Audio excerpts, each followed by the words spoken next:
Shalom, Amang dan Ninang, saudara-saudari sekalian. Lalu kemudian bagaimana gereja berbicara mengenai anak sekolah minggu, anak sekolah minggu. Demikian HKBP dalam agenda menuliskannya.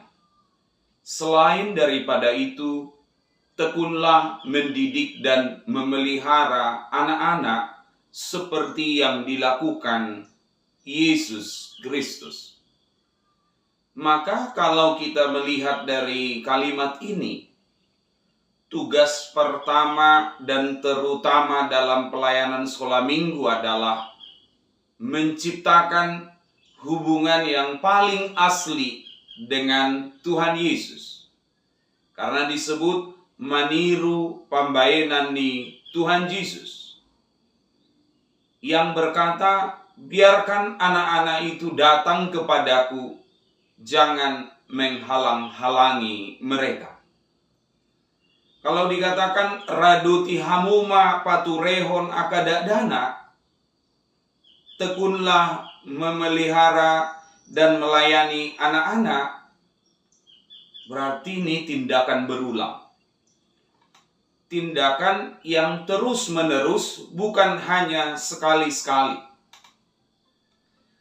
Kalau disebut raduti hamuma patureturehon, itu berarti tidak hanya mengajari, tidak hanya memberi informasi, tetapi juga membentuk anak-anak itu, mempersiapkan anak-anak itu, merangkul anak-anak itu, menyayangi anak-anak itu. Karena disebut maniru pambayanan ni Tuhan Yesus. Apa yang dilakukan Yesus? Pertama, dia tidak hanya menerima anak itu, dia tidak hanya memeluk anak itu, tetapi juga memberkati anak-anak itu. Yesus tidak suka, tidak senang melihat orang-orang yang menghalangi anak-anak itu datang kepada Yesus.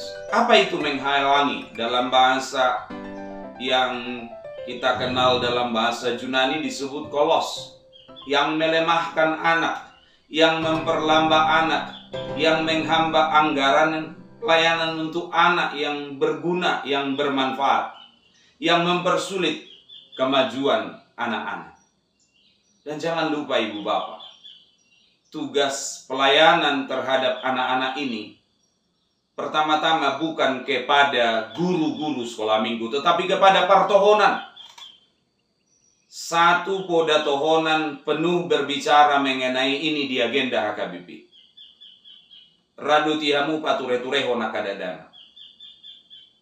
Jadi tidak mungkin sebuah pelayanan ibadah di sekolah minggu tidak dilayani oleh parhaladu.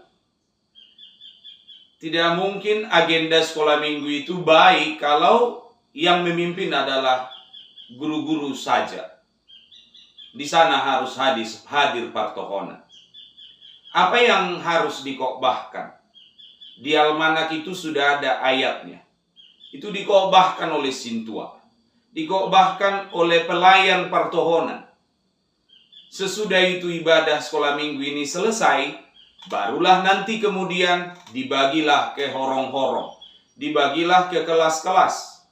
Dan ketika mereka di kelas, apa yang harus dipelajari? Demikian agenda menyebut. Ajarkanlah kepada anak-anak itu, di bahasa Batak didok, pamusatan ni hatani de Batak. Apa itu?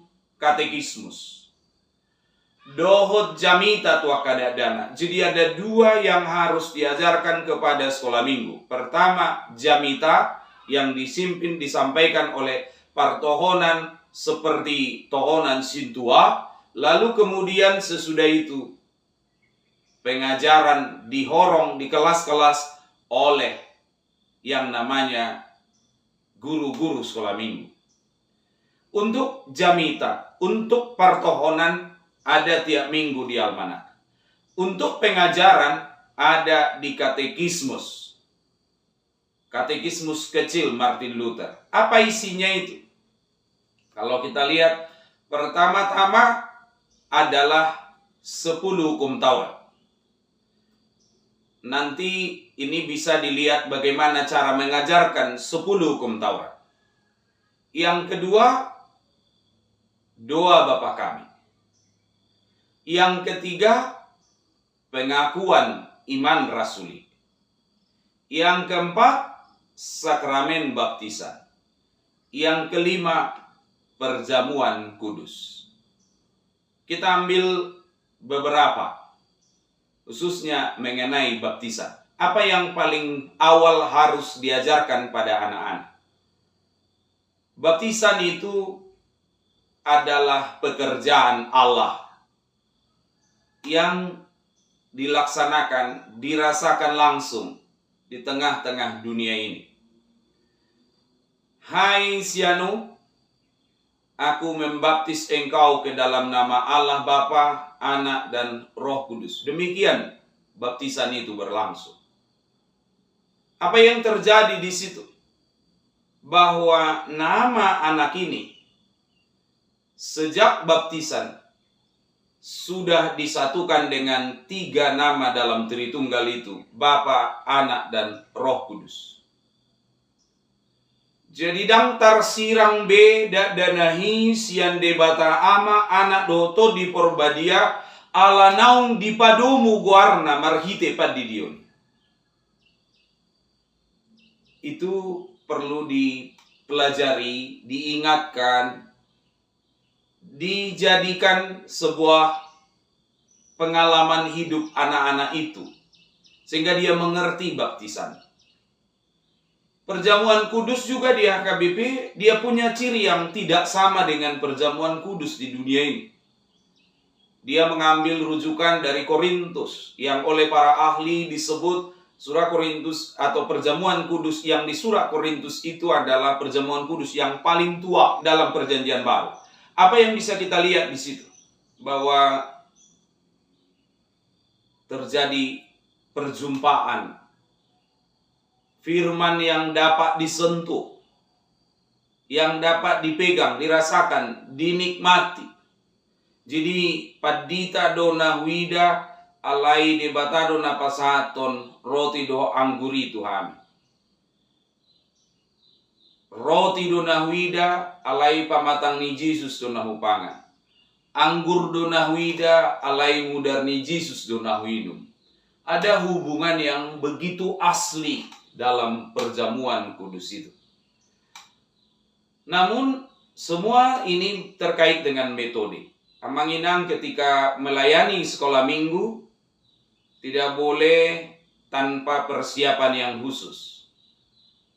Mungkin kita bisa menggunakan alat-alat bantu, alat peraga, karena usia-usia anak ini lebih mudah menangkap tidak hanya lisan tetapi juga apa yang bisa kita informasikan kepada mereka melalui gambar, melalui gerakan, dan yang lain-lainnya.